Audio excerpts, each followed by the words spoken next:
Hi everyone, I'm Conor McHugh, founder of Alchemy Search, and joined today by Holger Schlechter.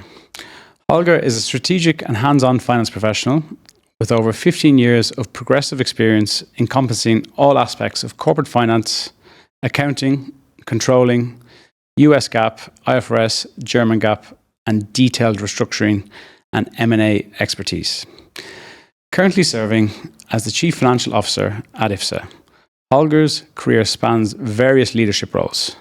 Prior to his current position, he served as Director of Corporate Finance and Chief Financial Officer, PCT EMEA at Putzmeister Group in the Stuttgart area, Germany.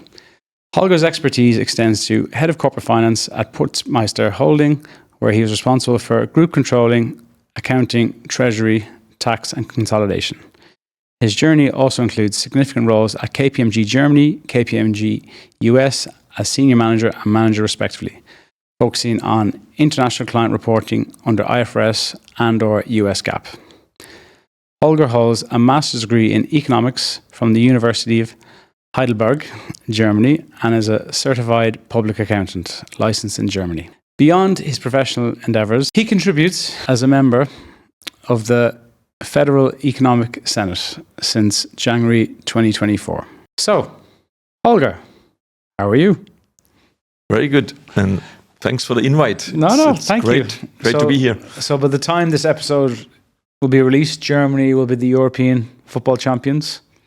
Hopefully it would be the right time after two tournaments where we really struggled. I think it would be fantastic to see that again. Yeah. But it's a long way to go. Yeah, well, look, you guys are going pretty good so far. As we're recording this episode during the European Championships in Germany, have obviously started off very well. Obviously Ireland aren't there, but yeah, I guess you guys are looking pretty good to bring it back. Absolutely, and I was able to see the first game in Munich. How was it? Beating Scotland 5-1. For our Scottish listeners. Was good, and the whole atmosphere was amazing. Yeah, the Tartan Army, they've got a good name for themselves now from enjoying themselves point of view. Yeah. Again, was fantastic. Now back in Dubai, back in business, and I still hope that Germany will proceed to the semifinals. Maybe that would be fantastic. No, perfect. Well, look, I guess we're quite keen to. The purpose of today's chat is, as a very senior finance professional, is gain as much knowledge, insights, for a lot of our listeners who are job seekers, and any tips for people from junior up to senior, but then also giving people who are at mid-level now, maybe a finance manager, a controller, how do they get to the next level? So how we're going to start about good way for our audience to get to know you is, just tell us a bit about your journey and how you've become CFO of IFZA.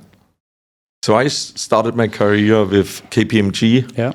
Starting in public accounting, I think that's really something I can highly recommend because at the beginning the learning curve is really amazing. You get a lot of trainings, you get technical skills, you get soft skills, and maybe the most important thing is at the beginning of your career you can get to know companies, different sizes, different natures. So you understand the business, different branches. Like that's, I think, very important for the mindset, and that helps later on. And for you then, being in a big organization like KPMG, what sort of companies were you exposed to industry-wise? Was it quite a variance? So, as you mentioned, I'm living close to Stuttgart, so one of our clients was Daimler. Okay, and that's one or that's the biggest client in Stuttgart. But besides that, I had like different branches, like paper mills, like food and beverage industry. Then ThyssenKrupp, maybe well known. So that's metal industry. And again, all different kind of business, and you can compare how maybe one of the bigger groups, how do they deal with the business? How do they deal with the finance department? And you can see different approaches. And if you take them and then consider what is good and what is bad, and then like combine it, maybe that's something you can do later on in your career. And then Germany has a stereotype of being very efficient, as a country. So was audit not very straightforward? Everything was very process driven, or was there, a lot of learning curves for you? Did you notice because then obviously you went from KPMG Germany to KPMG US. Yeah. Did you find any massive differences, from auditing there? Yeah, there is a big difference in auditing in the US and in Germany. But maybe to answer your first question, it's not perfect. Even if you expect from the bigger groups that they have set it up in a perfect way. Talking about these companies, they also have to change. And maybe we talk later about that. Like there are so many new technologies, you have new processes, the company is growing and all that. Or most of the time you can see that the sales are growing. Yeah. And it takes a while to adjust all your admin processes. And that's the time when the companies struggle. And then you have some audit findings, but also as KPMG, you could help them, support them getting to the next level.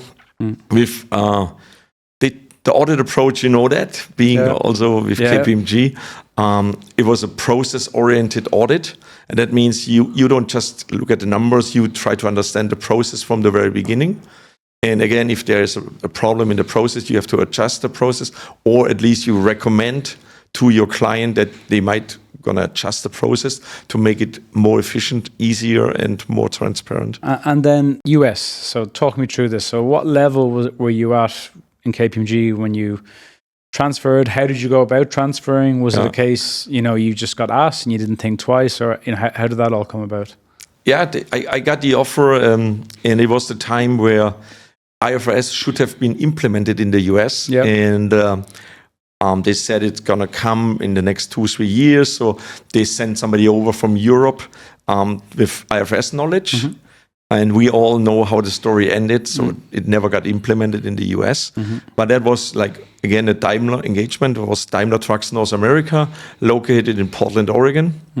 And they sent me there for technical skills, IFRS skills. Okay. And so for me, it was clear the way they do the audit is more technical oriented. It's you have to follow clear procedures. And I guess in Germany, it's a little bit different. It's more you try to identify the biggest risk and then maybe talk to people and work on these risks. Yeah. Whereas in the US, you are just strictly following the protocol. Yeah. And then, so how long were you in the US then for? You were there for 3 years. 3 years. Yeah. And then where was it then? Back to Germany? Back to Germany, yeah. And that was not an easy step back. But I got an offer to work in Frankfurt for KPMG. It was an IT project. It was called, or it's an SAP IT audit project. So the whole idea was to automate the audit procedures. Because auditing is always about sample size. Assuming you take a sample size of 100 and you have a company that is producing 100,000 invoices. Yeah. What is the sample size of 100? There is no real audit evidence. So the idea was to get to the next level of audit by automate the audit procedures, so you can look at all the invoices more or less and compare them and get some audit evidence out of that. And then so you were there back in Frankfurt then for a few years, and then just 1 year. 1 year, yeah. And then it was just about time, and maybe that's something. To leave. And so one of my clients, I think that's a typical common step. Way, yeah. One of my clients, they asked me if I want to join, and that was Putzmeister. You mentioned that, and so they asked me to join to take care of the consolidated accounts, and at the end, I was a regional CFO there. Oh, okay. So you were in Putzmeister then for a few years. 4 years. 4 years Putzmeister. And then Dubai came calling, was it? Or? No. So Putzmeister at that point of time was owned by a Chinese company, and that all started very well. And but after a couple of years, there were some different opinions on how to run the business, and so that ended up that they let go the entire management. And so I just finalized one year of financials, and after that I decided to leave to another German medium-sized company. Okay, and then, so how did we end up here then in Dubai? Yeah, it's networking, and that's maybe also some recommendation for younger people is just like have a network, like talk to people, keep in touch with them, because I was again at that medium-sized company, also close to Stuttgart, and working in the US for a while. It was always in our mind, my wife and myself, we want to leave, and we said we're want to go somewhere else. So I was about to go to Indianapolis to sign a contract. And so Jochen called me, the CEO from IFZA here, and he used to work for Putzmeister.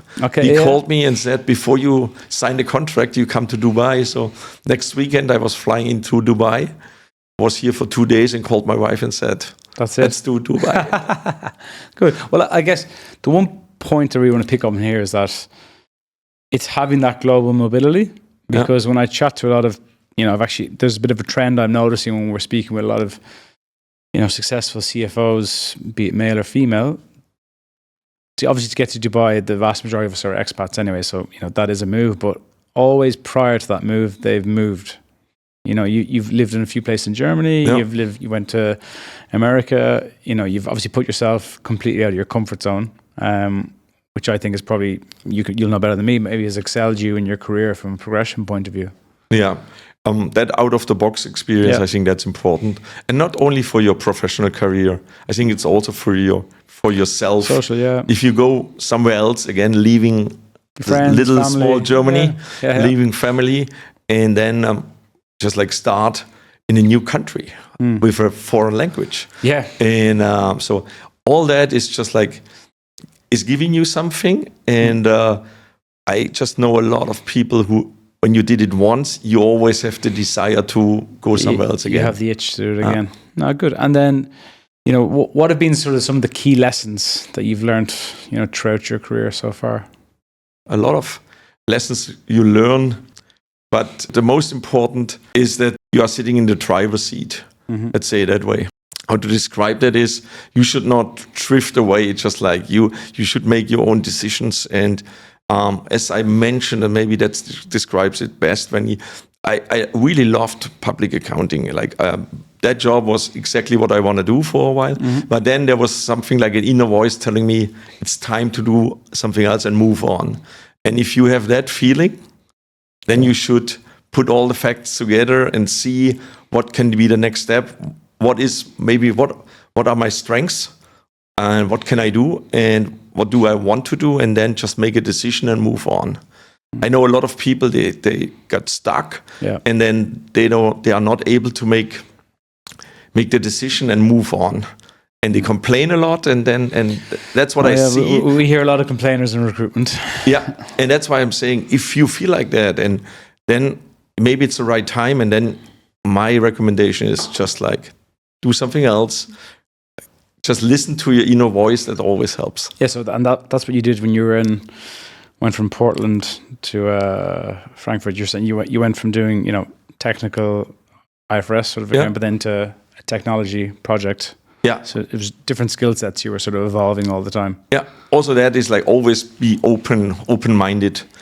Just don't like, again, if you like accounting and auditing, that's only one part, and later on we might going to talk about being a CFO. It's not about only number crunching, and that the view is totally different. Being a CFO for a production company or a service company, you look forward. You need to find a solution. As an auditor, you just point and say that's wrong. But having the solution, finding something how to deal with that problem, solve it, move on, and having a forward-looking mindset instead of just like auditing last year numbers. I think that's totally different. And when did that change for you? So, if someone's listening to this now, their probably initial thoughts was, Holger, obviously very technically. It sounds like you really like technical accounting, auditing, which can sometimes be seen as an introverted individual who maybe mightn't be seen as a leader, or but then obviously post KPMG, it's clear obviously you climbed the ladder, you went into very senior leadership corporate finance roles. So was there something always within you, or was there did you need to work on your soft skills, your leadership skills, public speaking? As you said to me just before we started, you're IFZA constantly hosting events, so you're quite comfortable speaking, building relationships. But someone would say, as I said, at the start of your career, it looked like you were very back office technical accounting. Yeah. So I guess the question I'm asking is, was it always within you to have that side of you, or like to be able to evolve, or was it something you actually had to work on? It was at the end easier than expected. Good. Frankly speaking, I was a little bit scared when I started my at Putzmeister, because I was like, okay, you're on the other side of the desk now. Yeah, no, exactly. You're on the other side, and I was like, okay, how will that work? But I was expecting it takes a while, but immediately after I started, I got involved in some business related projects that are not like technical accounting projects, but like solve problems. Just like, why don't we make profit and all that? And I was really excited about that, and I found out that I can do that maybe even better than technical accounting, and it's much more fun. So I really enjoyed that, and I was able to work international, and that's something I really like. So with Putzmeister, more or less I've seen the world. I was in South Africa, Brazil, and you have to deal with like business-related issues, but also with tax issues maybe. And if you can combine both, if you know the technical side and you can solve the business-related problem, then it's like really the next step. And again, I know I keep going back to this, but again, this is just, I think for listeners, having that well-rounded culture exposure, because obviously I've picked up on, working in America, where of course it's very multicultural, exposed to South Africa, China as well, I think at the end. China, yeah. Like, so, you're covering a lot of the globe there from, business and how people work. And, I think when we spoke offline, one of the appeals for IFZA and Dubai is how multicultural it is. Absolutely. I think you mentioned yesterday the 40 different nationalities within the business when you came in. I'm sure that's increased, but it's now more than 50. Yeah, and I think that's really something important for a career. Not only work international, also to understand what does that mean. Yeah, and maybe I can come up with an example. Like when I was working for KPMG US, I got pulled into a restructuring project, and it was about to let people go. And how that works in the US, we all know it's like hire and fire. Yeah. And so then they said they're going to do that same thing, more or less, in Japan. So they sent me to Japan. No. And in Japan, it doesn't happen. You cannot let people go. There is no rule. There are no laws and regulations for that. It's just like you let the people know that they are not needed anymore, and the next day they don't come anymore. Yeah. Okay. So I think that's just an example. You have to understand the culture. You have to understand the business. Without that, you cannot be a good finance person. Yeah. And I guess then the $1 million question, so again, for listeners who are trying to come to the region, I think flagging to the recruiter or to hiring managers that you are exposed to multiple cultures, countries, maybe that they might know about. But for you, what was the difference coming into UE? From a cultural perspective, business, like how have you settled? I think you're over here over a year now at this stage, a couple of years? More than 2 years now. 2 years, it's like time is running by, how's that been? Again, because I really like work international. For me, it was easy to get adjusted. And it's more like 10 million people are living here. Like 80% of them are foreigners, expats. So that makes it even easier to get adjusted. Yeah. When you come to the US, I was the only guy in the KPMG Portland office from Germany. Yeah. So there was a different role than here. So here you have all kinds of nationalities. Makes it, for me, easier. On the other hand, you also have to understand the different cultures, the way you work with them. Mm-hmm. Also leadership sometimes is difficult or different with different nationalities. You cannot approach, like, the Germans are very straightforward, direct, and sometimes that's not the right way to do it. And that's something I had to learn in the US.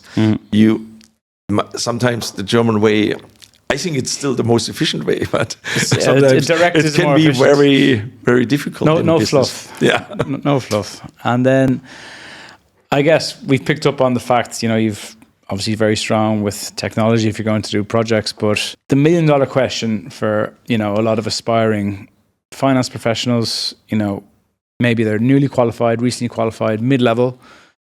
AI, around 12 months ago, every day it was just in our face with some sort of revolution that's happening. But how do you see, technology changing the finance landscape?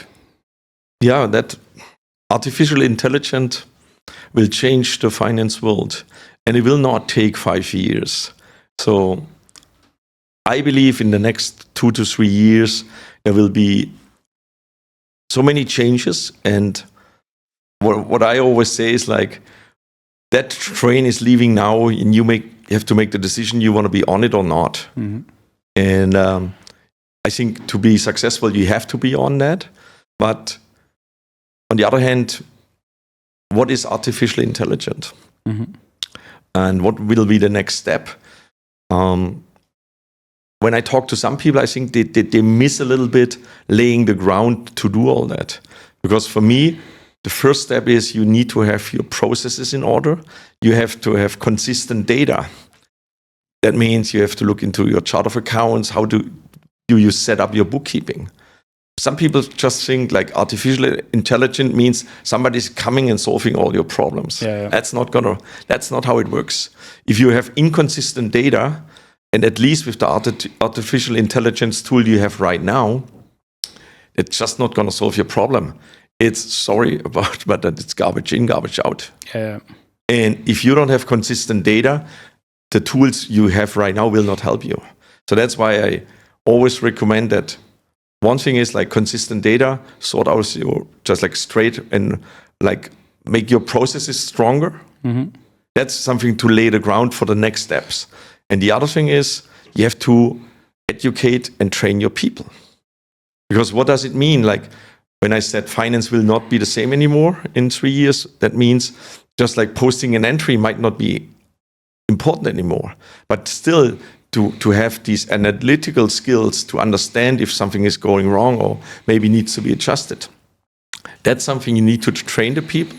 If you don't train your people, then you will not get the benefit out of artificial intelligence. And for you then, for example, without giving away any of your secrets, like how would you be training your staff today as opposed to 10 years ago when you were in Germany?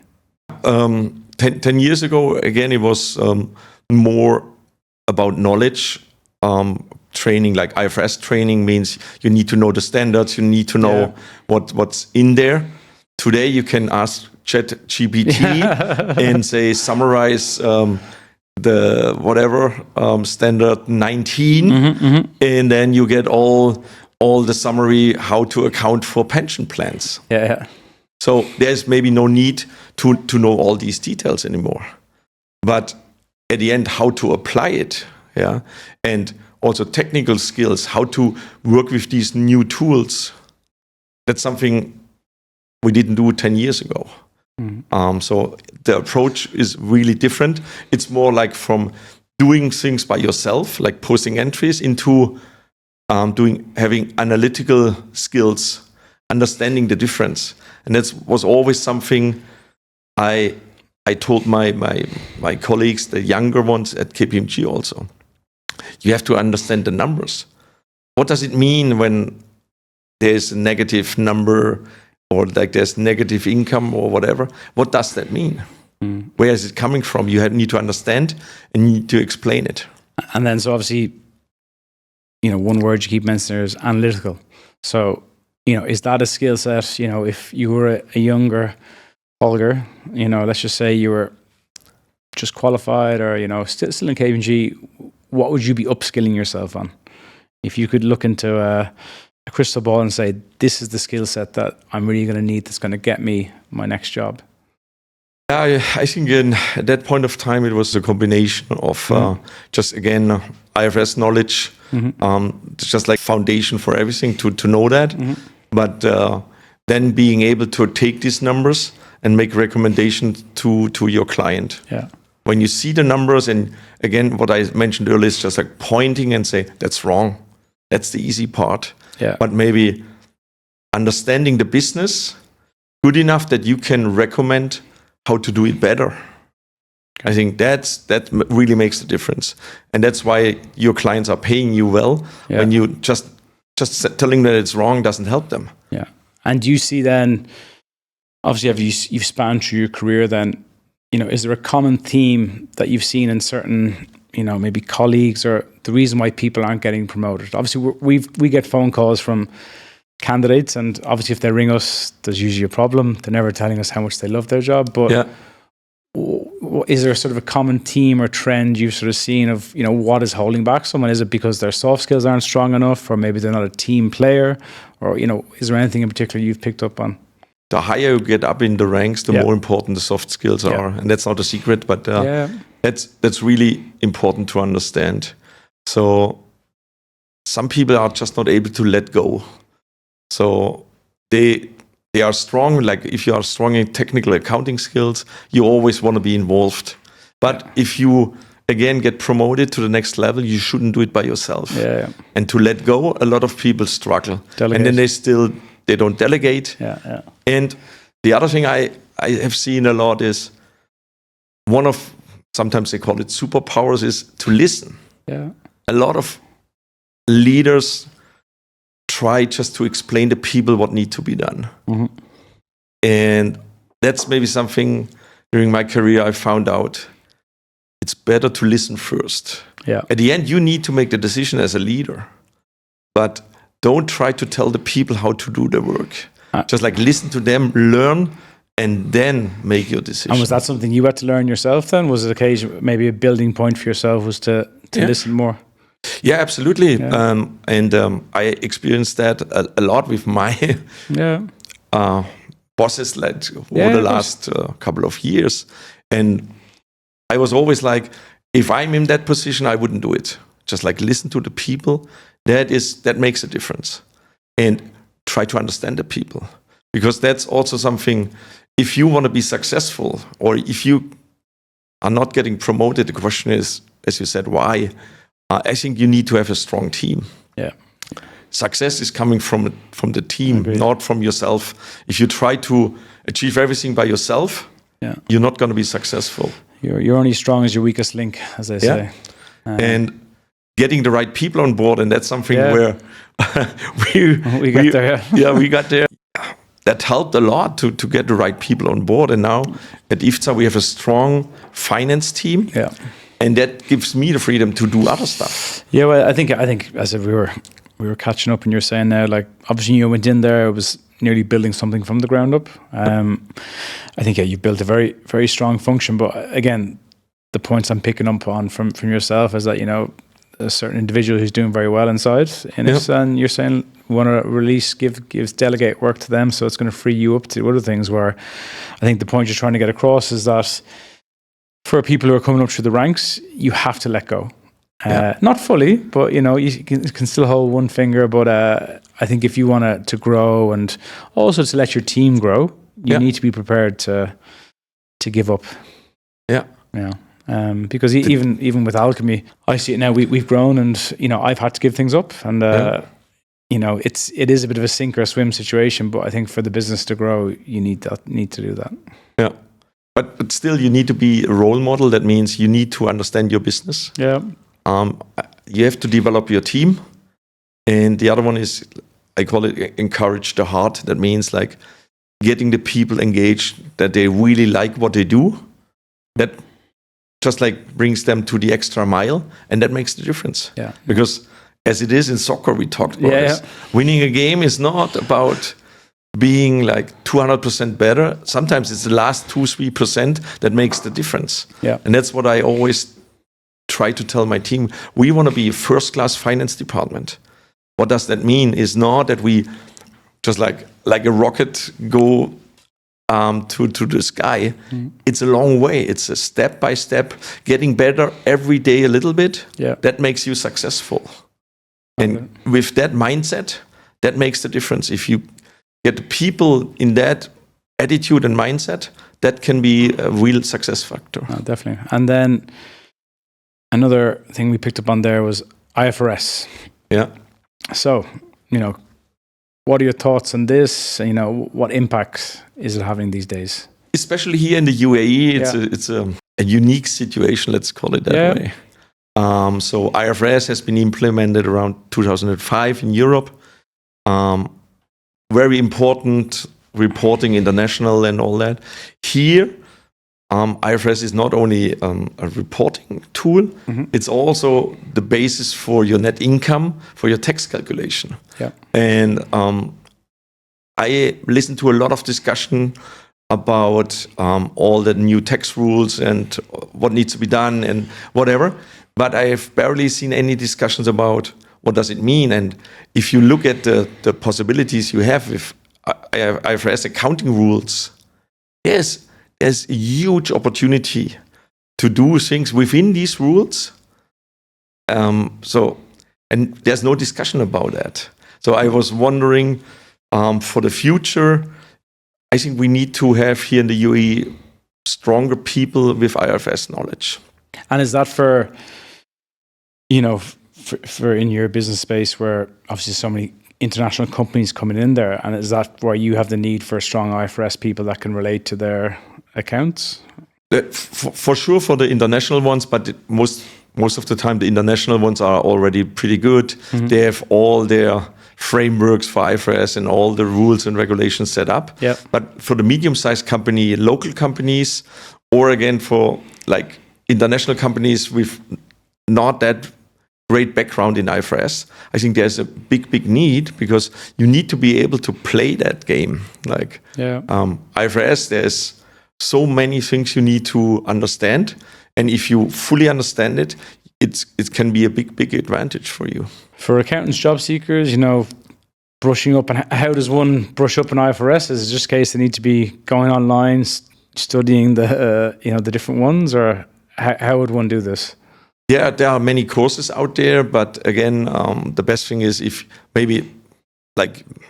you are based in Europe right now, I think the IFRS skills of coming from the Big Fours, they are on a different level than you are here right now. Okay. So I expect somebody coming from Europe, they have already the knowledge they need. If they come here, they can add value to the medium-sized companies to prepare the financials. Okay. Because again, you have to prepare financials under IFRS. Yeah. And more or less, it's like the version for small and medium-sized entities.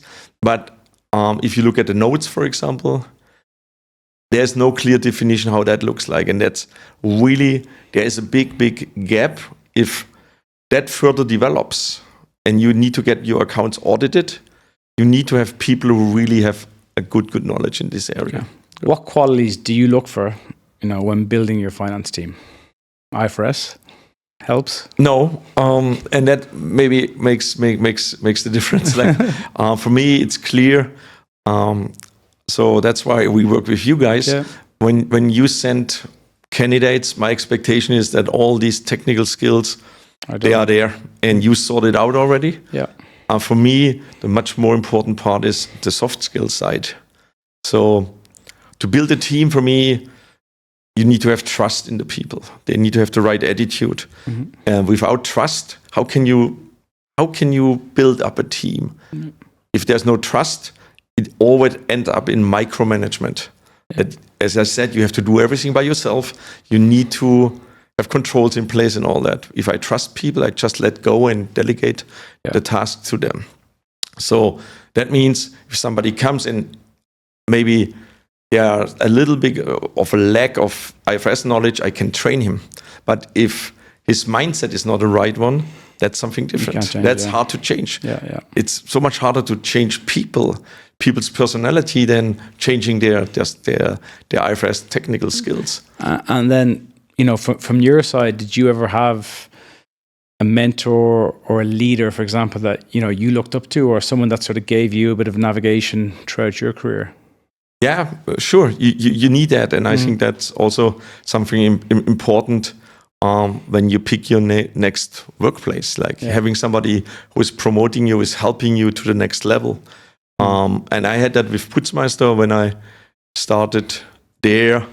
The CEO of Putzmeister, I somehow had a really good relationship, and I learned a lot. And was that just the case, he took you under his wing, or did you formally say, look, can you help me out here? Or was it just a natural, he was doing is helping you out? We just ran into each other the first day, and he found out that I have certain skills, Yeah. and I have the right attitude. Yeah. And so he just like, again, he trusted me and he gave me some projects I've never done before, but I was still able to get it done. Again, this goes back to the point where you were asked to do something, you just went for it. That's all. You didn't say, "Oh, I can't do this. I'm actually okay. I'm going to leave it." But you just said, "Okay, this is a new challenge," and you went for it. Absolutely, and maybe that's something very important. No, and again, and the reason why I'm flagging this is that because the conversations we're having is that it's just a consistent theme where, you know, when someone gets asked something, provided it's not ludicrous, you know, out of the skill set, they're taking it on. And obviously, I think that's getting the trust from the CEO or whoever is your manager at the time, because it's just a common theme where if you can be seen as a bit of a fixer, per se, where the management say, Holger can sort that out, no problem. You're going to be the first name they think of. I think, it's obviously case in point.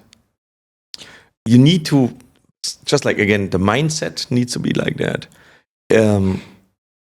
If you are afraid because you don't know 100% about a problem, or if you don't know the solution 100%, maybe that's exactly what scares people to work on it. And sometimes in business, what I learned is 80-20 rule. Sometimes the 80% solution is much better than waiting for the 100% right solution. And for you then now as a leader, is that something you look out for? You know, if you come across someone within the business organization that has that attitude, you know, does it stand out to you? You can pick up on these things? Yeah. Because a lot of, you know, finance people, you know, they can be quite risk adverse for the most part sometimes. And even we have a lot of tax listeners who, again, are risk adverse individuals for the most part. I think it's just trying to change the mindset where, you know, to be a bit more, not taking ethical risks or anything like that, but, you know, risk workload to develop. If you, again, if you try to work out the 100% right solution, I think that's almost, it's too much. Don't try that. Especially in UAE. Yeah.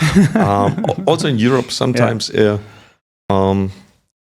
But just like coming back to the attitude of finance people, when I assess a finance department, I always look at what level are they at. For me, you have more or less 3 stages. One is like being a finance reporter. Yeah. Just like, number cruncher. Yeah.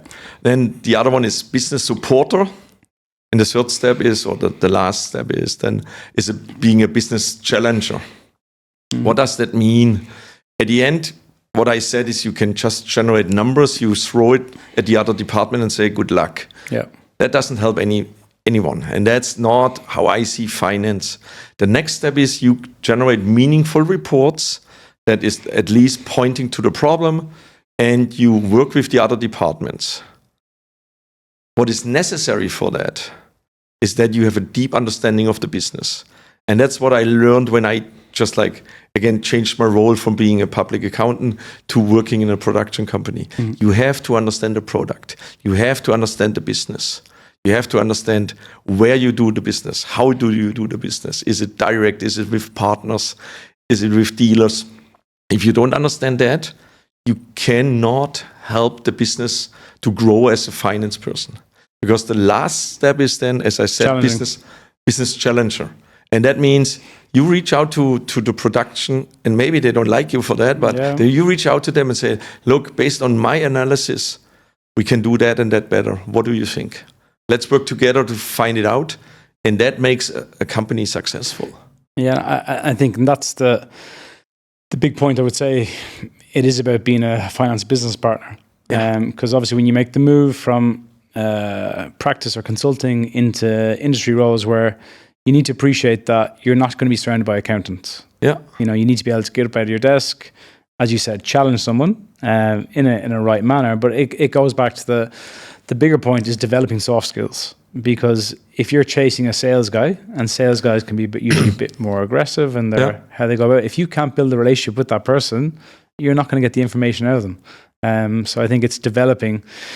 And it's just simple things, you know, going to events, you know, even more so in Europe, but going for a beer after work sometimes. Yeah, absolutely. And even here in Dubai, maybe going for shisha after work or whatever it is. Playing a round of golf. Playing a round of golf, you know, it's 4 hours you can't get away. So I think these are the points we're trying to get across to, our listeners, that you can't solely rely just on being really, really good at accounting in your job.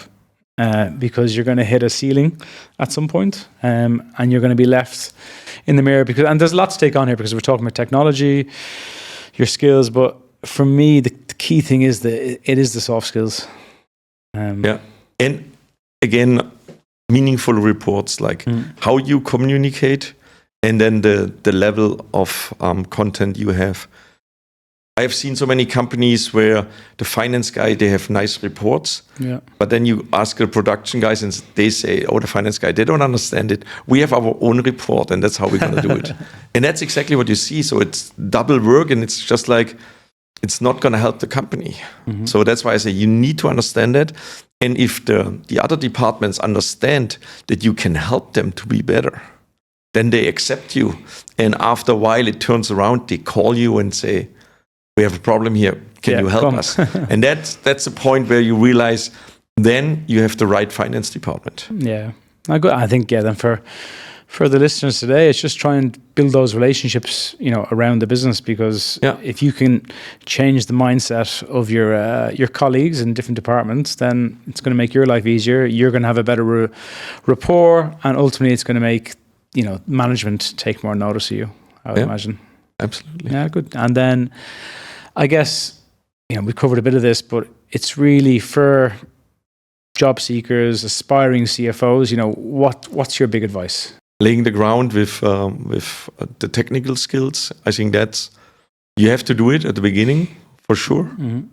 Then the soft skill side, as I said, listening to your people. Good listener. Your wife has got this. You're a good listener for your wife? Ask her. No, let's keep with the professional side of that. And being able to build a team. And really understand what does it mean to build a team. You need to be able to keep talents. Again, you need to listen to them. You need to make them grow, develop your team. If you do that, they will help you to grow. If you just try by yourself, you're going to fail. Yeah, I think that's the big thing, is just picking up the team. And I guess it's motivating them as well, because how do you go about motivating? Is that a skill you've developed over time? Because I imagine, given the finance functions that you've had to lead, there's always going to be people overperforming, but there's also going to be people underperforming. And how do you go about trying to tackle this? Obviously, it's case by case, because people can be motivated in different ways. But is there any sort of magic formula for this, or how do you go about it? No, there's no magic about it. But if you have a finance team that is bigger than 100 people, then it's really, really difficult. The one thing you should not do is accept underperformers without any consequences. I know that sounds maybe not right, but again, and maybe start with the underperformers. My approach is always, if somebody is not doing his job, there's a reason behind. So you need to understand that reason. You give him options, you give him coaching, you give him training.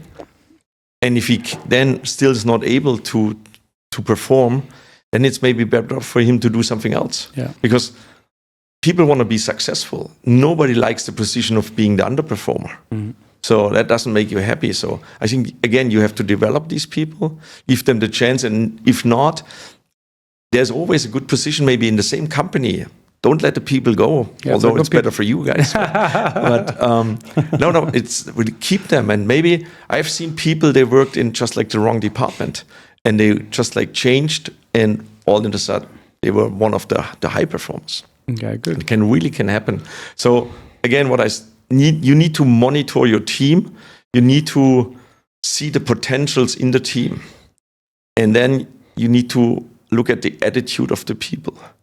There are some people, they don't want to climb up the ladder of the career. They're just happy with what they do. And you need these kind of people. Yeah, of course. You need to keep them, because these are the people, day-to-day business is the only way they run the business. And then there are others, they are eager to climb up. Some of them maybe too fast. You need to talk to them what it needs to come to the next step.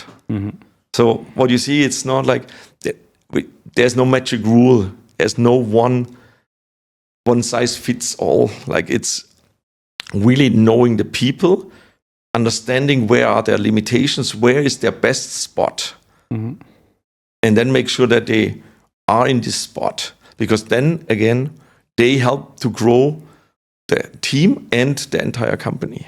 So, but that means talk to people, understand them, and sometimes it's not only problems in business. Sometimes it's really like they have in private life some problems, whatever it is, and you need to understand that also. And there's always solutions, and help them getting over that. And all in a sudden, underperformer is doing well again. And then remote working. Then, again, my view on it is that, especially for younger generation, is that I don't know how you expect to flourish in your professional career if you don't know anyone within the organization. If you work in a big company, how do you expect to climb the ladder if you're sat in front of a laptop 7 hours a day? I know working from home is a big discussion. I grew up like that. For me, it's easy. With KPMG, it was like from the very beginning, and it's a long time ago. Nobody knows what work-life balance is, or working from home when I started my career. But I started to work in that way from the very beginning. It was just like getting the job done was important. Nobody cares if you do it 8 o'clock in the morning or 9 o'clock in the evening. If you get your job done, the next day it needs to be done. So that's easy.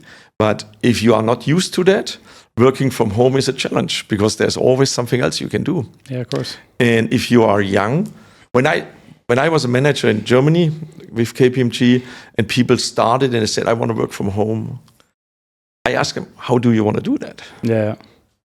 You don't know what to do. So tell me, how are you doing that? Maybe that's the right question. Not saying just no, you are not allowed to do it, because then they don't like it. But if you make them understand that it doesn't make sense. For the first 6 months or 12 months, it doesn't make sense. And it's not only for the new joiners.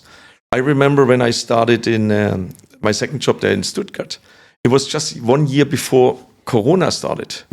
And for me, it was the first year was so important, get to know each other, all the people, the other departments, and it was worldwide. After that, it was easy for me to work from home, but the first couple of months, it would have been a disaster not to know the people in person. I think, I always come back to very simply is that, would you like to have been homeschooled all your life? Some of the best friends you have in life are through school, but also through work. So I think flexibility, there has to be an element of fairness, but I think we're noticing a lot more candidates coming into the market and saying, I want remote. I'm like, why would anyone do that? You're an expat here, and companies, especially local companies, they don't view it like that. Why should they bring you in here, pay you a high salary, when they could just remotely get someone else in another part of the world for a fraction of the cost? For me, it's clear you need clear rules. You need to understand what it means, and you have to train the people. If they know, then again, maybe 1 or 2 days working from home, no problem at all. On the other hand, maybe I'm a little bit old school. From a company culture perspective, I like to meet the people. I like to have a coffee with them, have a chat, and go out for lunch. I think that makes a difference. It makes a massive difference. And these are the things which, they're incremental gains, which over a period of time, it builds a relationship. No, good. Well, look, Holger, we'll get on to a bit of a lighter side to really get to know you before we close up. So, what's the one bucket list that you still want to accomplish in your life? That's maybe the final for the World Cup if Germany get there in a few weeks, or the European Cup. No, golf handicap, single number. No, no, for sure. I'm at the age where you've just like a lot of people talk about retirement and stuff like that. I'm not that kind of a guy. So I just like what I feel like maybe something doing supervisory board work. Something like that. That would be very interesting for me as a next step. Not today, not tomorrow, but at one point of time, because cannot believe that I want to stay at home all day. Yeah. Although I like to golf, but that's gonna be boring after maybe 6 months also. Yeah. So again, for me, the next step would be something like supervisory board level work, and with IFZA, if we achieve what we want to do, like being a really global, big player, if we have like free zones all over the world, that's something I would enjoy to do. Good. And further on. Well, I guess let's talk then down the line. You still got your hair in place. You're not an old person yet. You're far from it. But down the line, if you could take a year off, is there anyone in the world in particular you'd like to go to, and why? So, the best place in the world to live is Portland, Oregon. So again, we lived there for 3 years. The Pacific Northwest is it's Northwest. It's just for the listeners, so it's nearly borders with it's in Washington State. No, it's like, Oregon State. Oregon, but it's Seattle. Yeah, everyone knows Seattle, so it's like an hour, 45 minutes flight from Seattle. Pacific Northwest is amazing. The nature there, you can go hiking, you can go skiing, you can golf. You do it all. The coast is really near, and it's. They have a lot of breweries there, so that good. Also, it's ticking all the boxes. German is like almost like paradise. So Portland then one day, and then finally, so if you weren't in finance, if you weren't that guy in KPMG all those years ago that loved technical accounting and all that good stuff, what career path might you've chosen? Bar obviously golfer / footballer. Yeah. If I wouldn't have been that lazy at school, being an engineer would be something that I would enjoy. I like when you see to build these machines like at Putzmeister, concrete pumps or other technical products, to understand that and be able to fix these kind of things. Yeah, that would, I guess that would be something I would have enjoyed also. I think you've ended up okay in the end, I think. Yeah, but it's okay like it is. Well, look, Holger, Dankeschön. So, I just want to say thank you very much for coming in today. I think it's been a great chat. And I look forward to following the journey and hopefully have a beer with you in Portland one day. Yeah, absolutely. And thanks again for having me, and I'm looking forward to meet you soon again. Yeah, thank you. Cheers. Thank you.